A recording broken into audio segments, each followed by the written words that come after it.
about po sa mga kaso o mga pinagagawa na di mano ay pagnanakaw ni Harry Roque ng lupa dito sa Bataan. Mayroon po ba kayong personal knowledge or Yes, may personal knowledge ako. Number one, kami ni Pebbles Talakera, i-follow mo siya. Opo, nakapollow po ako sa kanya. Okay. Ako yung pinakiusapan niyang, sabi niya, Ma'am Shi, dahil magaling ka sa lupa, pwede bang puntahan natin yung Maribeles Farmers? Anong meron? Ma'am Shi, balita namin na ano yun, na land grab. So pumunta kami sa Lucky Beach, April. Kayo po pala. So, may mga pictures kami, documented.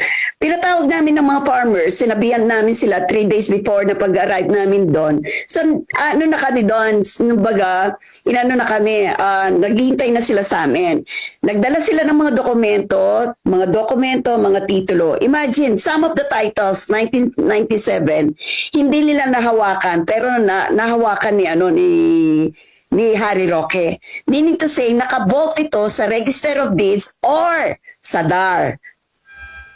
For more than 30 years, nasa kamay ni DAR, hindi nila naghahanap ng tamang buyer.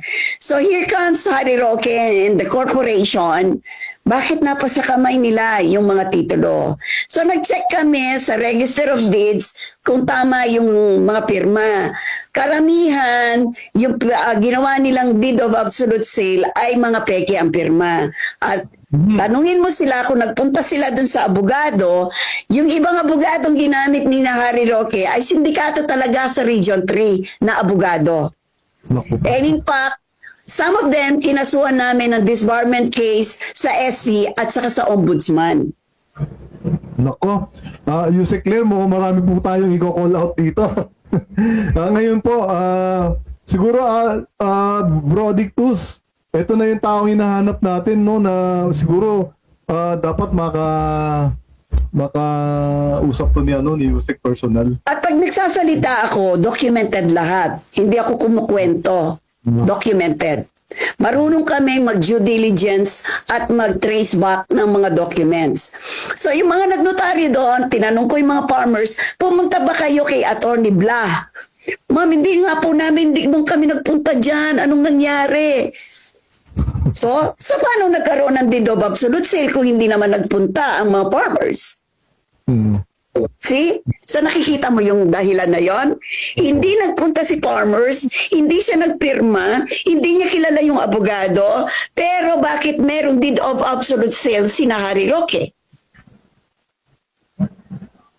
So kumuha kami ng certified, kumuha kami sa Office of the Clerk of Court, kung may pumasok doon, walang pumasok. Meaning to say, peke ang dokumento. Piniki talaga lahat. Yes. Meron kami certification, na nagpapatunay na walang pumasok na ganung notarial certificate, yung notarial number, series, blah, blah, blah, wala. So meaning to say, peke. And that the deed of absolute sale is not valid from the very beginning.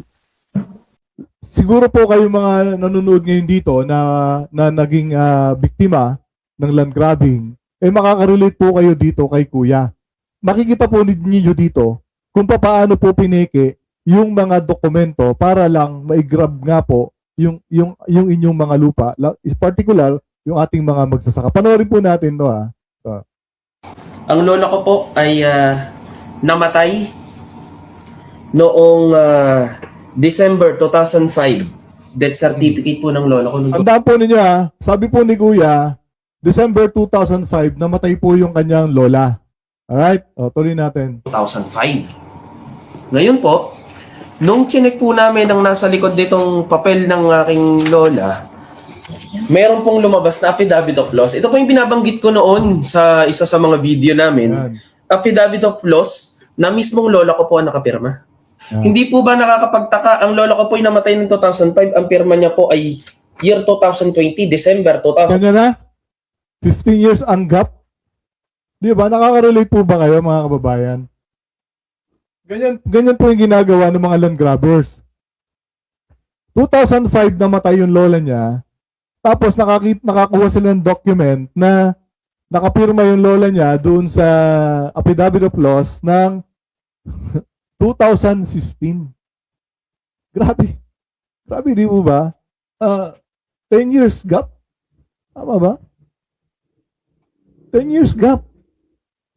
Nang patay na yung lola niya 2005. Pero nakapagpagawa sila ng dokumento na fake.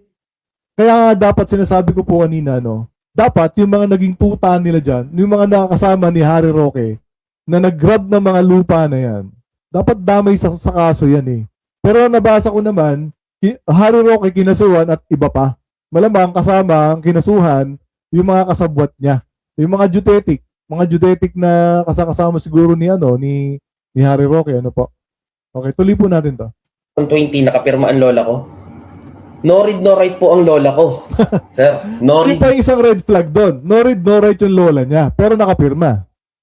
no write. Sa po yung sa pinakamalakas na laban namin dito sa kasong ito, na nagdodoktor sila ng mga papeles upang maibenta.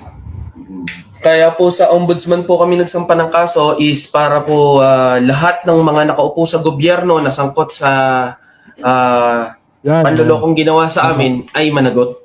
Meron pa pong isa. Ito po ay buhay pa pero ang ginawa po nila ay patay na.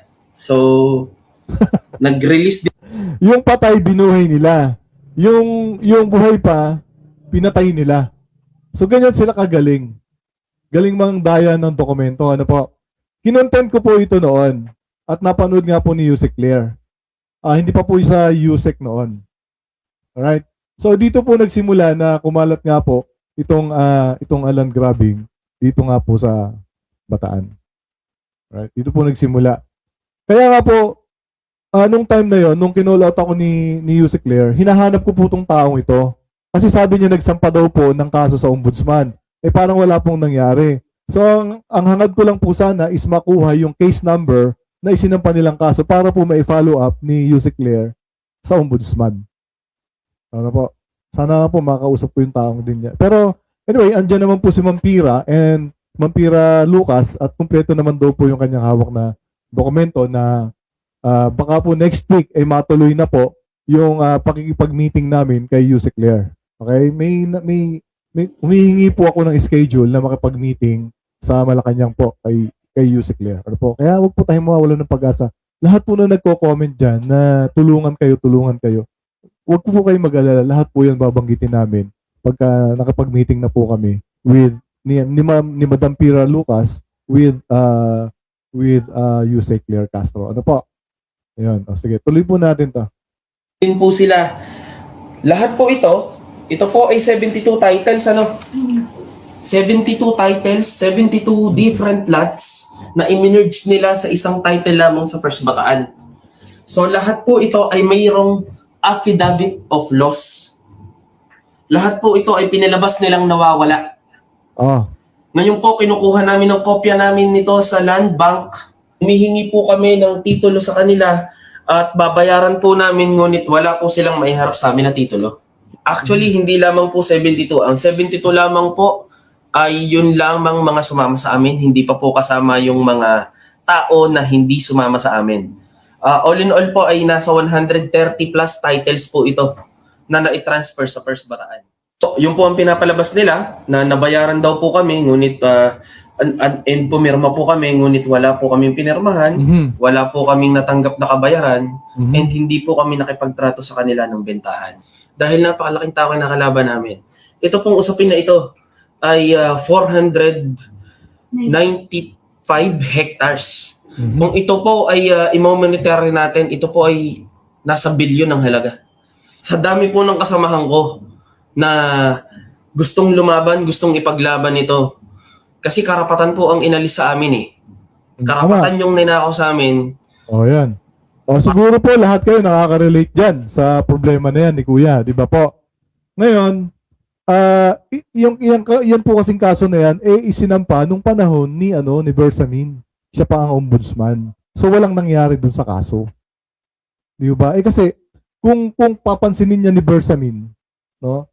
Tama po ba si Bersamin yung dating ombudsman? Tama po ba ako? Baka po nagkakamali ako, paki-comment na lang po. Kung mali po. Itama niyo po ako. Nung siya pa yung ombudsman, Eh, alam nga naman kalabanan niya si Harry Roque. Eh, si Harry Roque nakadikit kay Duterte. Di po ba?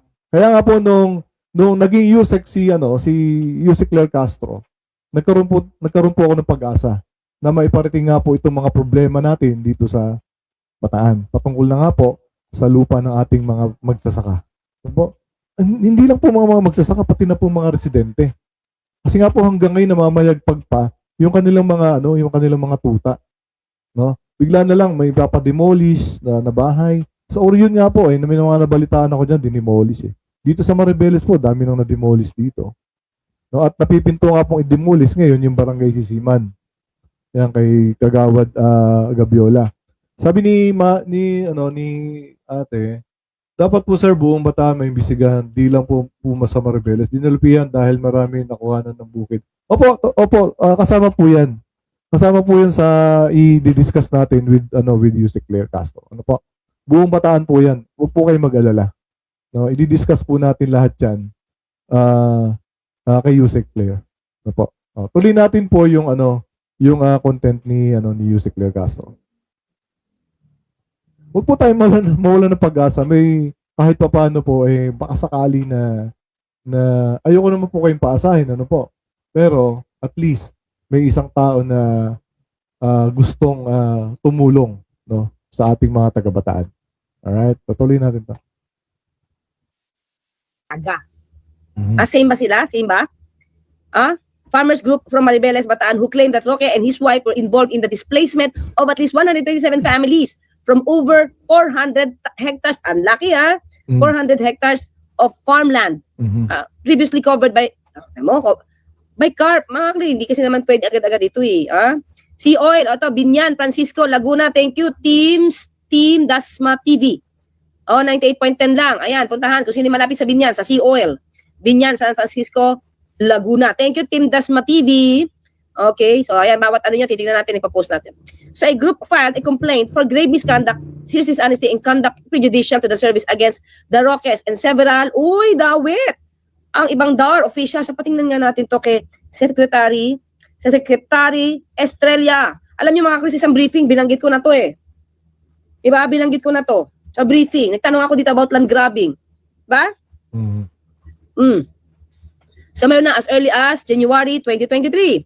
According to the farmers, the land is now allegedly controlled by First Bataan Maribeles Holding Corporation, a company partly owned by Myla Roque. Diba? The company is reportedly planning a 1.8 billion township project allegedly linked to Philippine offshore gaming operator Pogo Hub. Myla serves as managing director of Biancham Holdings, one of First Bataan Maribeles Holding Company's partners. If the land grabbing charges against you are untrue, go back home. Face Philippine authorities and clear your name. Magaling ka naman na abogado. The farmers deserve to regain their land. They deserve due process. The very thing that you loudly claim for your boss. The very thing that you loudly claim, due process na pinag-usapan. They deserve due process. Patulad na sinasabi mo para sa boss mo na nakadetain sa ICC. Okay, so yung title na revoke 2019, panahon ni Duterte. Headed by Duterte appointed official, OMG. Yun kasi naging problema ng panahon ni Duterte, di ba po? Grabe. Ang bilis sila makapamigay ng dokumento. Lalo na kung nakadikit sila sa gobyerno. Yun po yung naging problema talaga. I'm sorry sa mga Duterte fans na po. Pero ito po yung katotohanan kasi. Ito po yung mga katotohanan dito.